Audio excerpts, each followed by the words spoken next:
you know what I mean, like in Atlanta or New York, it's only a couple labels out here. Them couple labels ain't really urban hip hop labels. So on top of that, we come from a real environment where it's a crab in a bucket mentality, where, you know what I mean, everybody doing bad.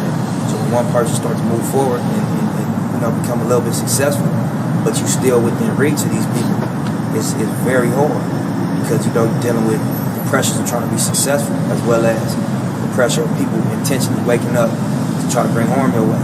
You know what I mean? And trying to stop you from doing that. Because if I grew up on the same block you grew up on, and we had the same trials and tribulations, but you became successful and I became a failure, it made me feel a certain way about myself. Because we had the same, we were dealt the same deck of cards. You know what I mean? So I feel like my success affect the people closest to me the most. Good morning, people. Coach Simmons. And today, we're going to talk about crab in the bucket mentality. Crab in the bucket, like the man Nipsey Hussle said. When you come from the same area, you see somebody succeeding, you want, they don't take you with them, or you don't see yourself being able to accomplish what they accomplished. First thing you want to do is drag them back down. So our two subjects for today are going to be Coach Deion Sanders and Dr. Charles McClellan. First, we're going to go ahead and give you a quick backstory of Dr. Charles McClellan.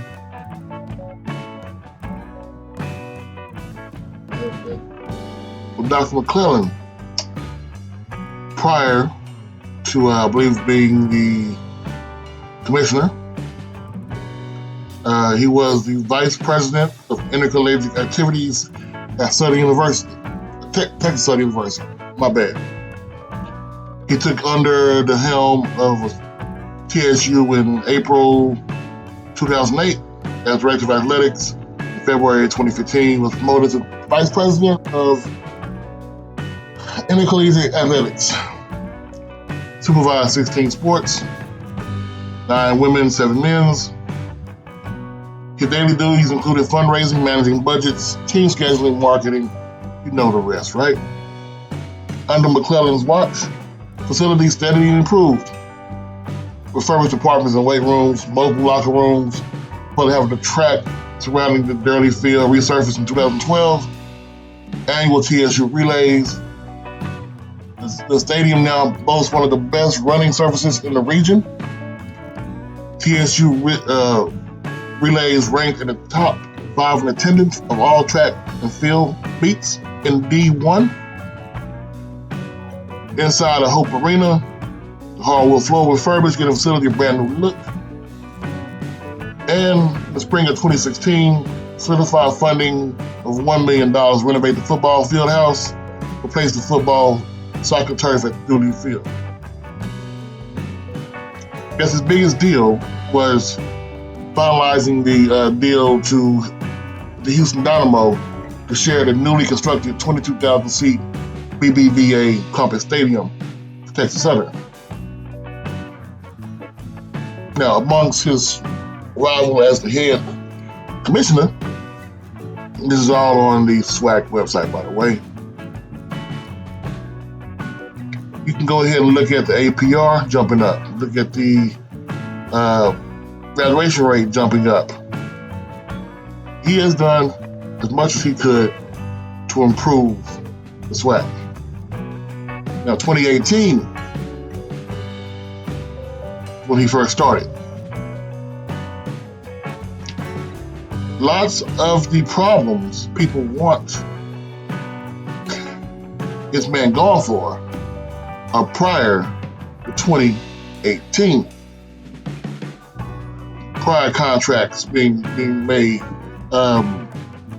history, that's what they like to call it, right? Historical games that have been going on for 30, 40 years, where there's a history of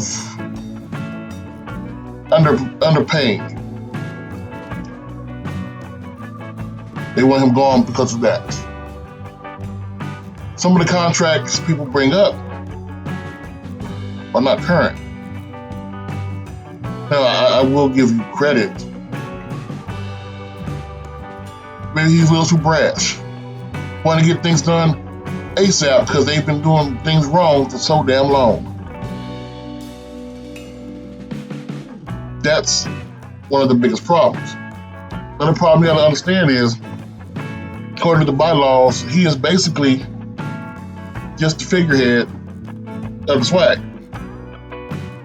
Every contract, every TV deal, everything to do with group licensing must be voted on by all the commissioners. He goes for it and tells people what they want.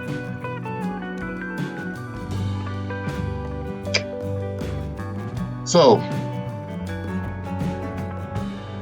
that's what he can do. And they want him gone because it's a big thing to do. It's easy to complain when you have no plan. So let's say McClellan does leave. Now what?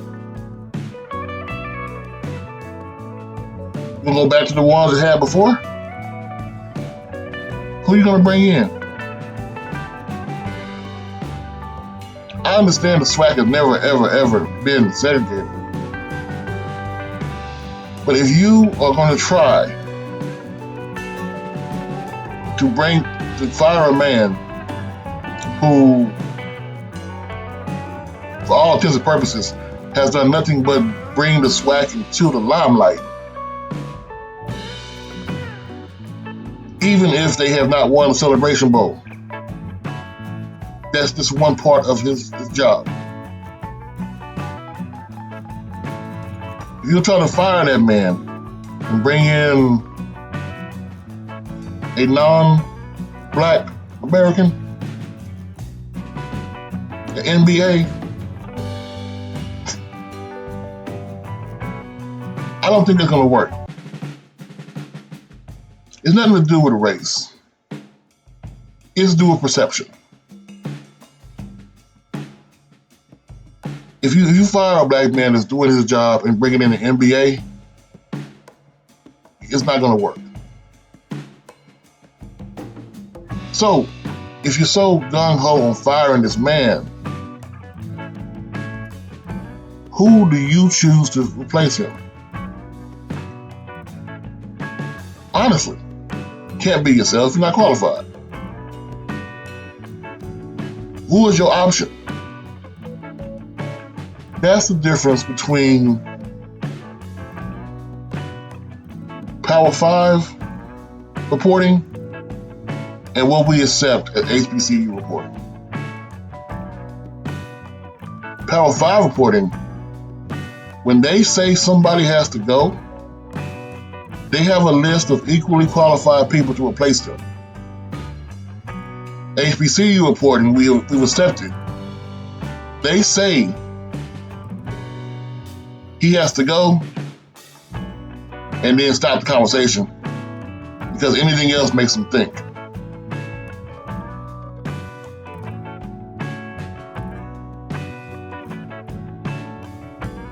What are we going to accept, people? Now, Coach Prime,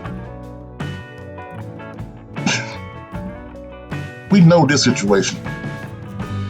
We know this whole situation. Prior to Coach Prime, there was probably 4 or 5 YouTubers online mentioning HBCU football.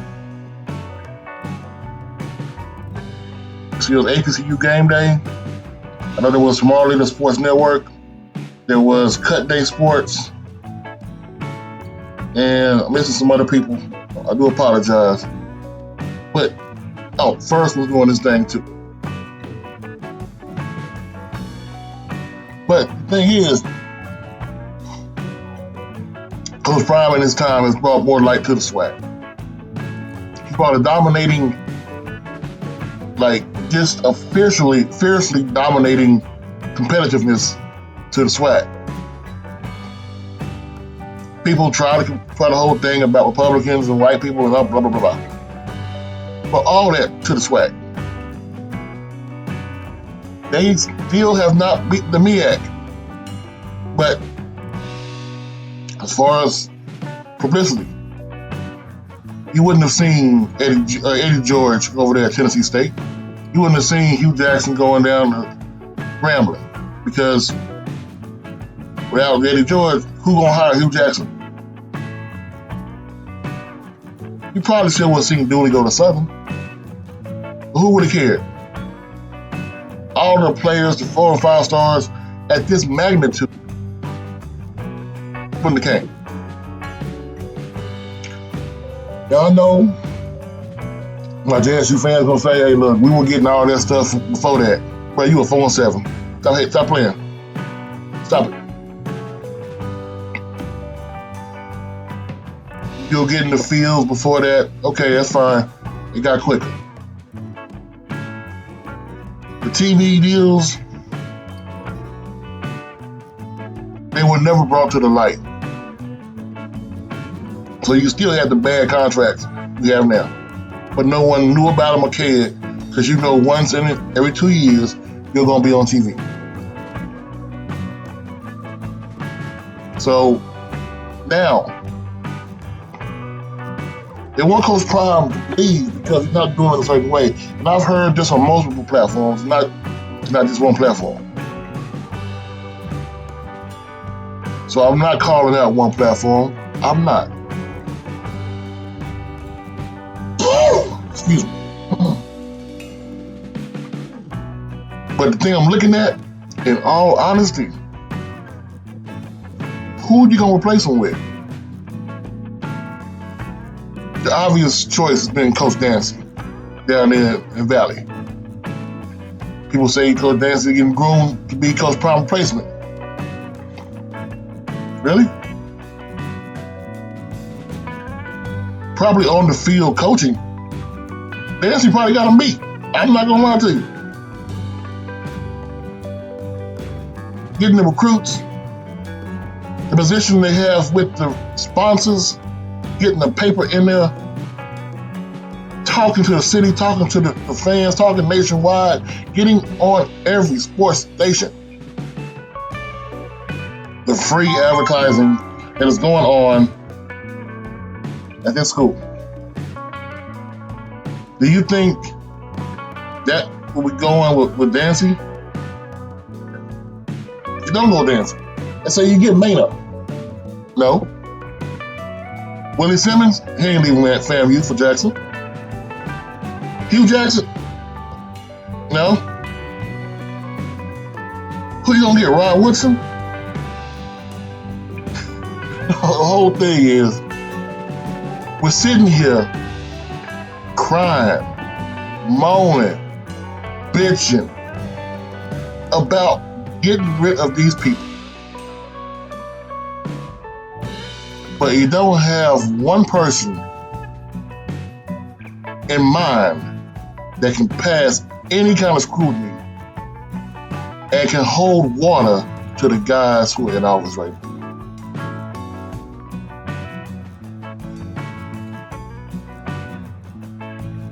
You know,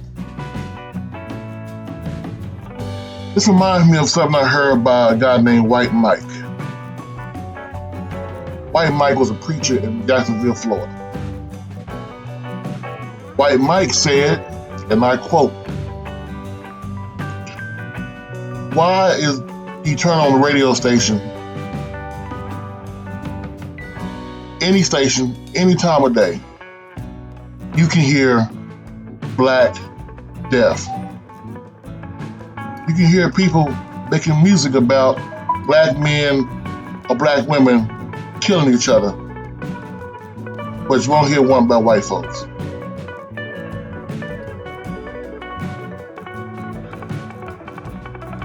Because, quite frankly,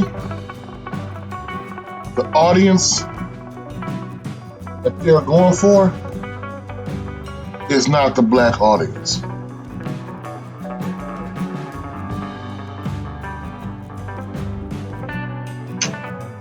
Yeah, that's the bottom line.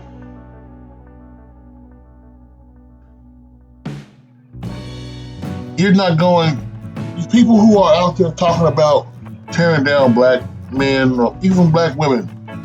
I know Tamika Reed's doing a hell of a job over there at Jackson State. I know she may one day leave. But to have people blatantly have nothing more but negative content,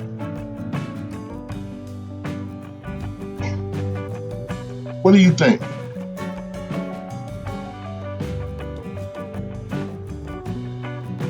Those that can play. Those that can't anymore, coach. Those never could, bitch.